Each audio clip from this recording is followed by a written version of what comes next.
Boa tarde, agradecendo a presença aí dos amigos, das pessoas que vieram atendendo ao convite para participar dessa palestra, que vai ser proferida pelo nosso amigo também, Milton Vilas Boas Júnior, que popularmente é conhecido como Dr. Cupim, que é veterinário, se especializou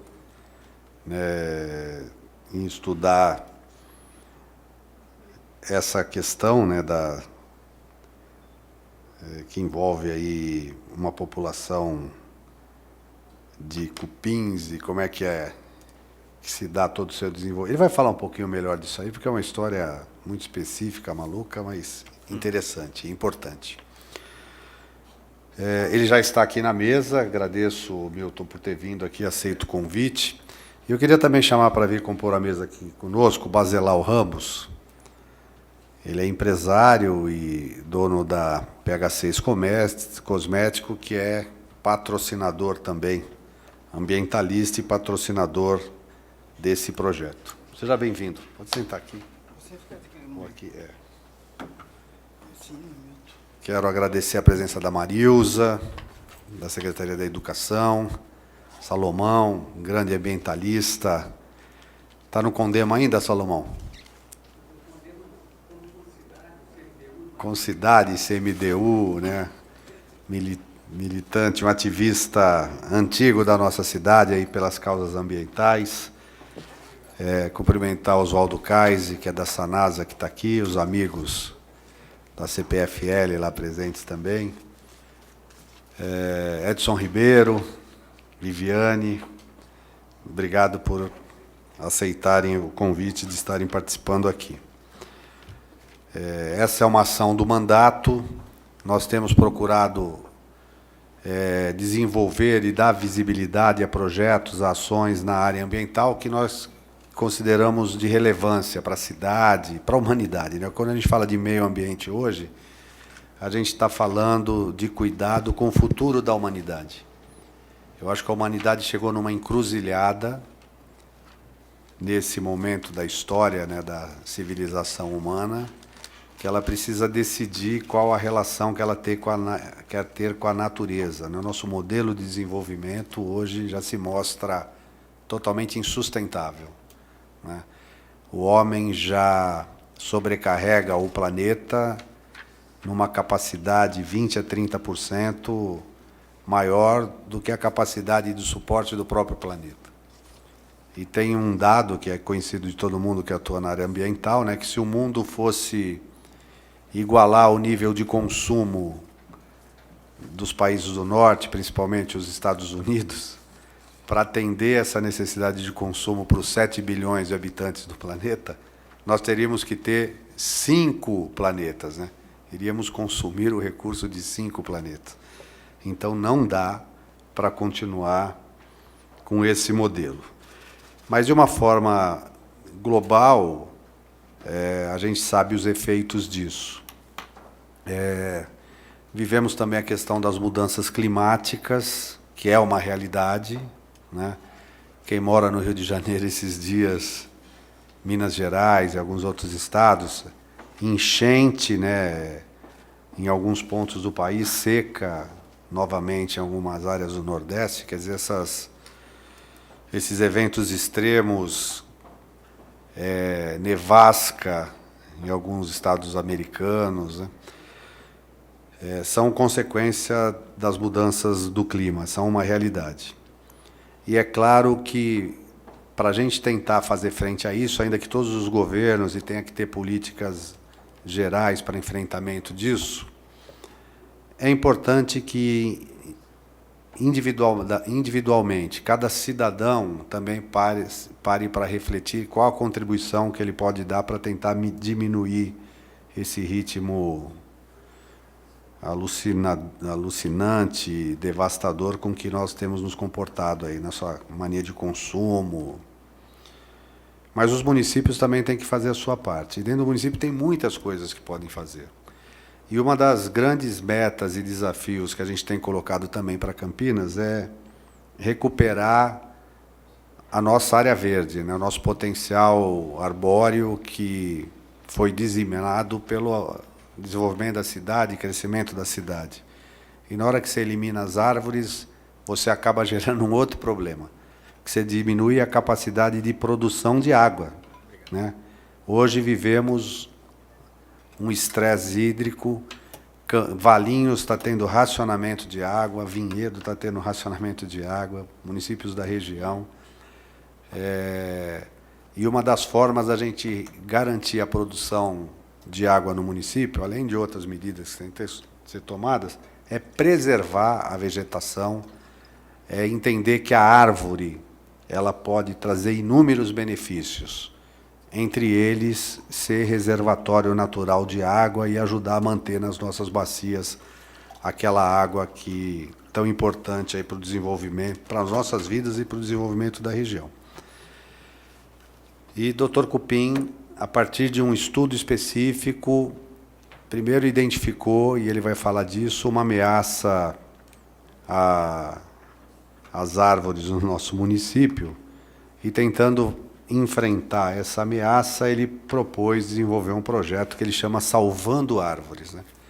Que eu acho que é de fundamental que todos nós conheçamos e, na medida do possível, apoiemos, né?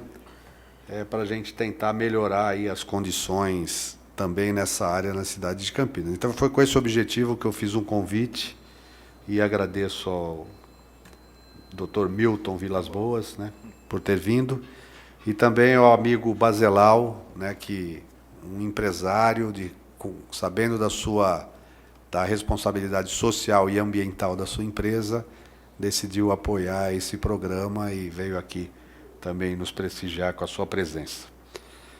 Então, de início, eu já gostaria, acho que você queria falar alguma coisa, Baselau? Então, passar a palavra para o Baselau e, na sequência, para o Dr. Milton Vilas Boas, Dr. Cupim, para que ele possa fazer a sua apresentação. Então, Rossini, desde já, quero agradecer a presença do pessoal que veio nos prestigiar nessa tarde aqui, que para mim é uma tarde muito importante para Campinas. E não só para Campinas, mas para todas as cidades que têm essa dificuldade, que conheci esse ano com o Milton, né, que nós temos aí um cupim urbano, né, que está acabando com as nossas árvores. Então, sabendo disso, né, junto com o Rossini, junto com o Milton, a gente está com um projeto muito importante para salvar as árvores da nossa cidade. Esse é um projeto social da PH6. Então, eu sei que o poder público ele não dá conta da demanda que acontece. Se for para o poder público, assim, correr atrás de tudo, fazer tudo, eu sei que é muita coisa, não dá conta. Então, o meu objetivo é o quê? É trazer mais empresário para que a gente possa fazer um trabalho junto. Opa, não tá? Tá, obrigado.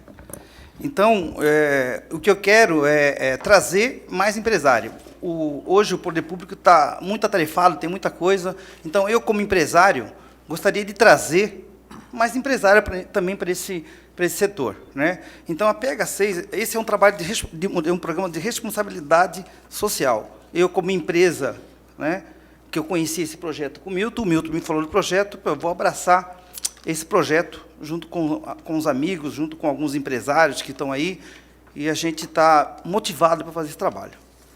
É um dos projetos, né, de responsabilidade social. São 4 projetos que a PH6 tem. Esse é um dos projetos. Temos o projeto de mudanças, temos um projeto de Salvando Árvores e a Garota PH6. Então, dentro desses projetos, é um projeto assim que eu estou feliz e motivado de estar junto com o Milton. Então, Milton, pode contar com a PH6 para fazer parte e estar junto aí nessa corrida que é não só a nossa cidade, né, mas todas as cidades aí da região, do país, que está precisando desse apoio de quem está por dentro. Eu sei que você estudou, compartilhou isso, você está à frente desse projeto, e você pode contar comigo, pode contar com o Rossini e com muitas pessoas aí que a gente está que está junto com nós nesse projeto aí. Então, Ótimo. da minha parte é isso, Milton.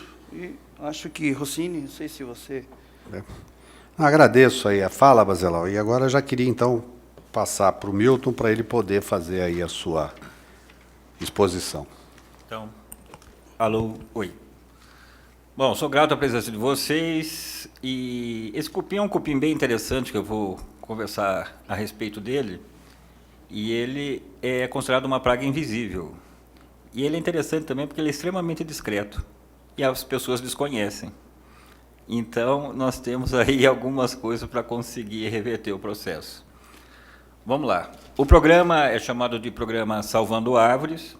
Esse cupim ele é de interesse... Acho que seria apagar a luz aqui só para... Ele é assim, ele é ligado com a utilidade pública, tá? Ele tem o lado de utilidade pública porque as árvores caem depois de um tempo que esses cupins se instalam nas árvores. As árvores são consideradas o reservatório natural desse cupim. O que é um reservatório natural? O reservatório é um termo biológico que identifica aonde o bichinho, no caso o cupim, ele se multiplica, ele faz um ninho, às vezes faz uma colônia. Então ele precisa das árvores. Ele tem uma estrutura bem interessante de estrategismo, né? É um inseto que está na face da Terra há 360 milhões de anos, então já faz um bom tempo que ele está aqui, já sobreviveu a muita coisa. E no começo eu não gostava muito dele, hoje eu admiro.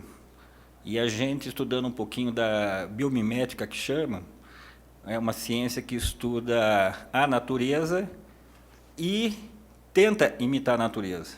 A melhor maneira de combater esse cupim é agir como ele age. Uma das coisas é ser discreto. Às vezes não dá muito quórum, sabe? As pessoas não conhecem, mas às vezes ser discreto é bom, principalmente para o mercado imobiliário. Ele é uma praga de utilidade pública, mas é de interesse econômico, porque ele transita das árvores para os imóveis e dos imóveis para as árvores. Nesse caso, então, ele é diferente da Aedes aegypti, né? Do mosquito, do Aedes, do que causa dengue. Ele é diferente de carrapato, que dá a febre maculosa. Ele dá prejuízo econômico violento. Ele desvaloriza o imóvel em até 10%.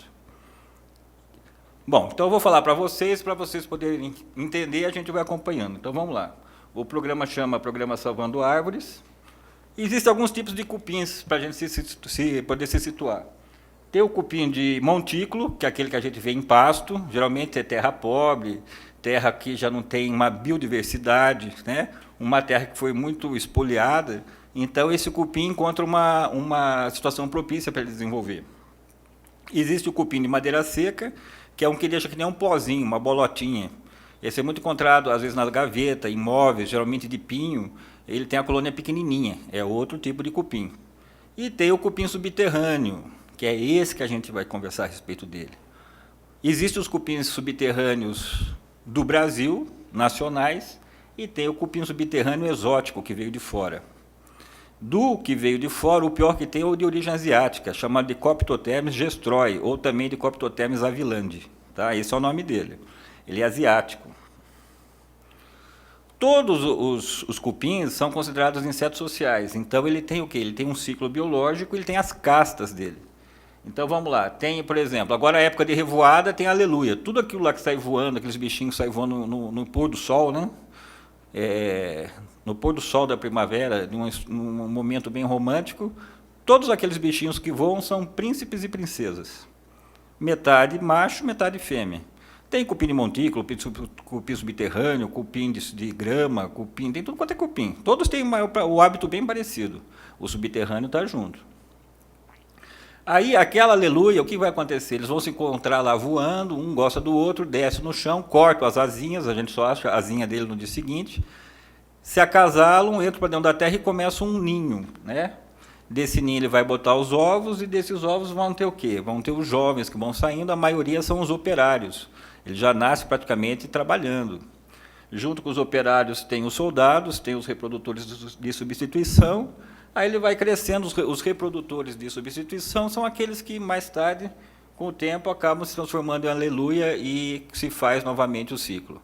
O soldado, a casta soldado e a casta operária, eles trabalham, mas não se reproduzem, tá bom? Eles são estéreis. Uma das características do Coptoteps, do cupim do subterrâneo asiático, é que o soldado dele é muito, vamos dizer assim, muito eficiente no que faz. Quando a gente mexe, ele é pequenininho, ele tem lá um milímetro e meio. Mas quando a gente mexe numa colônia de cupim subterrâneo, que por sinal é extremamente grande, extremamente numerosa, os operários recuam imediatamente, os soldados atacam. Se você colocar o dedo, ele pica o dedo, você não sente nada, porque o ferrão dele é bem pequenininho, mas ele pica o dedo, ele tem uma garrinha forte, uma mandíbula forte, e joga tipo um ácido em cima. Uma substância meio pegajosa que ele usa. Então, essa característica de ser um soldado bem eficiente no que ele faz, torna essa colônia extremamente poderosa. Como ele é um excelente estrategista, ele, quando se estabelece uma colônia dentro de uma árvore, na parte externa da árvore, ele deixa morar uma formiga chamada formiga carpinteira, ou formiga saraçará. Ele cria as galerias, nas galerias externas fica a saraçará lá naquele lugar, porque a saraçará tem ferrão. Então, se você colocar a mão, o soldadinho te pica, mas não dói. Mas se você colocar a mão e a saraçará sair, a saraçará pica a gente tira a mão. Então, ele não consegue, às vezes, pegar um inimigo grande, mas ele tem um parceiro que faz isso. Ele estabelece um tipo de parceria também com a abelha jataí, porque ele é um derrubador de árvores, mas nem por isso ele deixa de polinizar. A jataí ocupa o oco da árvore, muitas vezes, que ele deixa, e essa abelha jataí vai polinizando outras árvores. Mas eu vou explicando isso conforme vai passando. Aqui no cantinho embaixo, no canto direito, tem um soldado, ele tem uma mandíbula forte, só para mostrar aquele detalhe, que você vê a mandíbula forte. O que a gente vê nessa época aqui são os reprodutores que estão saindo. Muitos desses reprodutores, dos aleluias, que a gente percebe, do siri-siri, são da espécie do cupim subterrâneo asiático. Tá bom? Então, isso tem que ficar de olho. Outro dia eu estava aqui na região de Itu, tem uma mãe que ela já está com uma certa idade, e ela foi dormir, era quase 11h30, foi ontem, na noite de ontem. E estava meio quente o quarto que ela estava, eu falei assim, a noite está boa, vamos abrir a janela. 11h30 da noite está tendo revoada desse cupim. 11h30 da noite entrou no quarto dela, porque a luz estava acesa, começou a entrar o cupim, o aleluia, 11 horas da noite. Geralmente é 6 horas que acontece isso. Então, a gente tem que ficar percebendo mesmo. O destaque dessa espécie de cupim asiático é a rainha, tá certo? A rainha, então, o que acontece com a rainha? Ela consegue botar 2.000 ovos por dia, e ela chega a viver 20, 25 anos. Então, a colônia aumenta muito, muito, muito. Consequentemente, a quantidade de água que essa colônia precisa também é grande. Então, se nós fôssemos cupins aqui reunidos agora, a gente ia lá para o lado do Taquaral, por exemplo, que tem um lago lá. Lá é bom, porque tem um lago, tem bastante árvore, tem casão, né? Aí eu vou lá, bebo a água, entro na árvore, passo para casa, da casa eu volto, é assim que ele faz o ciclo dele. Então, aonde tem árvore, tem uma